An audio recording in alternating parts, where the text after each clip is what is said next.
Hey everyone, Justin here. A lot of us are really good at doing bike maintenance in terms of things like making sure that your rear derailleur shifts fine or that your bike has lube on it. But what are those things that you don't necessarily think of on a day-to-day basis but will cause you a lot of excess wear on your bike or just cost you a lot of money as time goes on? Number one, headset bearings. There are two bearings in almost all modern bikes, sort of up here and down here. The upper one doesn't wear out super frequently, but this lower one right down here is exposed to all of the wetness, the road grime and everything, and they wear out within a couple of years. How do you check for it? There's two ways. The standard way is to lift the front end of your bike up and give it a turn left and right. Basically what you want to make sure is that it feels completely smooth. There's no grabbiness. There's no areas of roughness or anything like that. There's another way, and it's actually my preferred way because I think you can identify problems a little bit sooner, and that's just by doing the same thing, but rather than by feel, you're listening. So all you need to do is put your ear right next to this lower headset bearing, and you're listening for any roughness, coarseness, grittiness. I actually just did this on my road bike, and it was completely toast. Here's an example of what it sounds like to have a really bad headset bearing.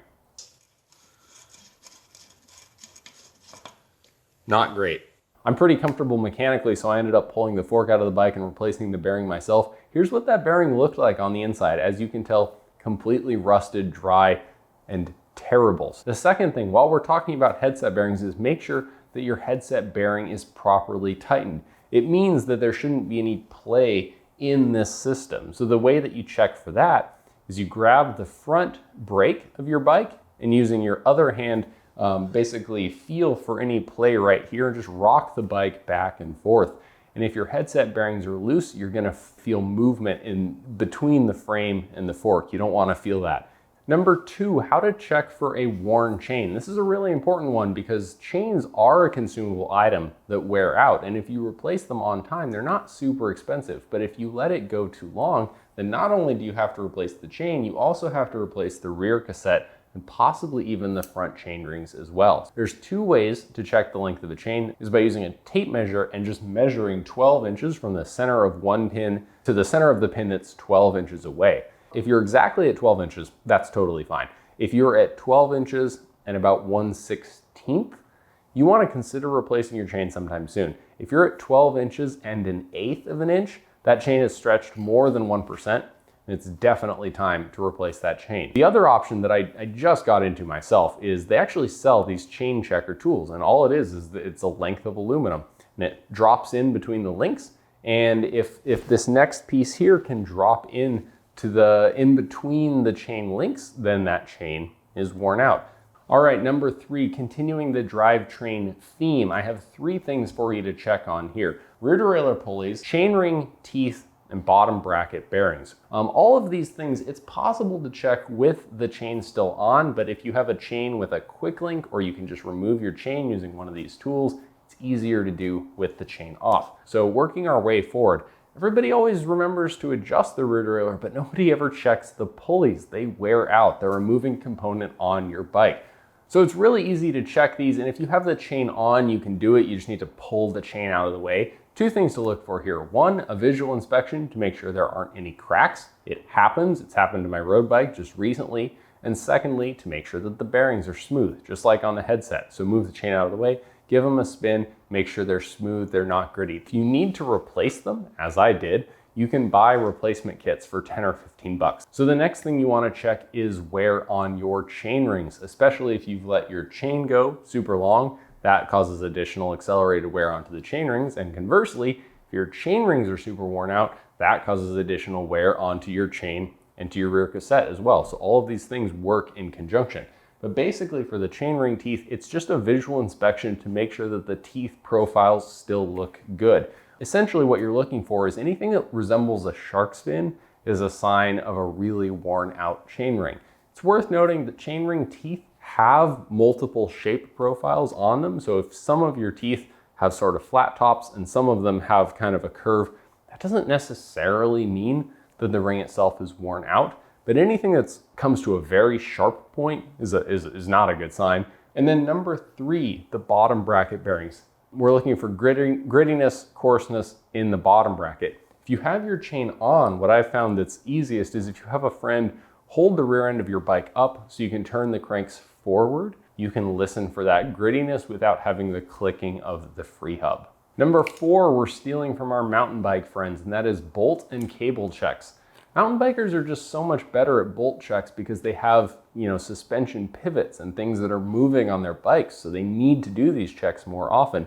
But road bikes need bolt checks as well. If you start working on your bike a lot at home, I can't recommend getting a torque wrench enough, but go through your bike, look up the manufacturer recommended torque. A lot of components actually have torque values written on them.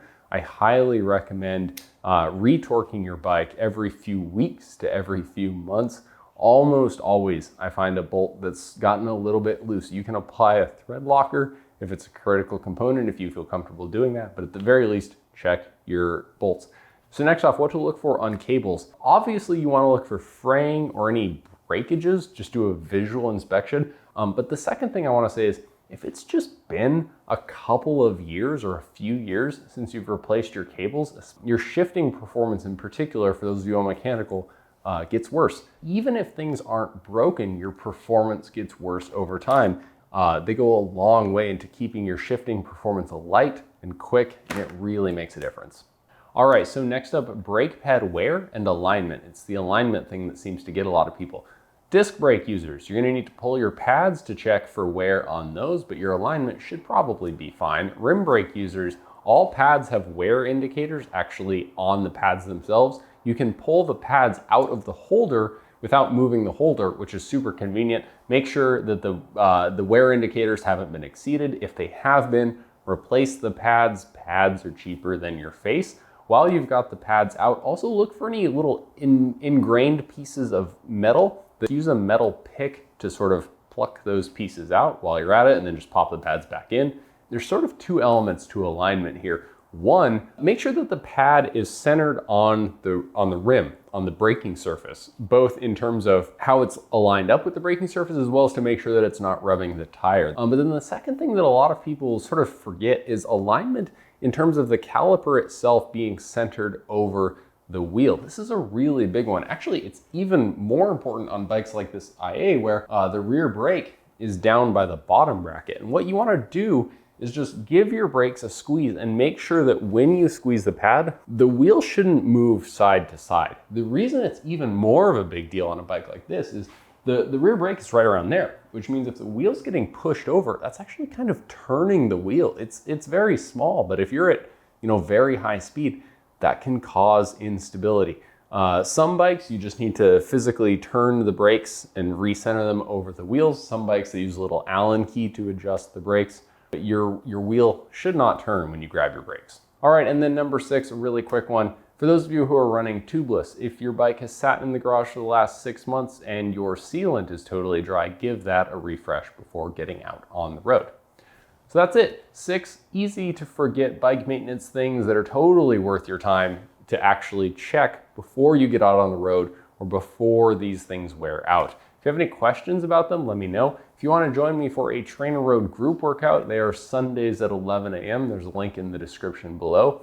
It is now 6 weeks to Ironman St. George, and I am terrified about that. But we will talk about that next week. If you have any other tips or anything like that, let me know in the comments. Have a good day. I hope your training is going well, and I'll see you next time.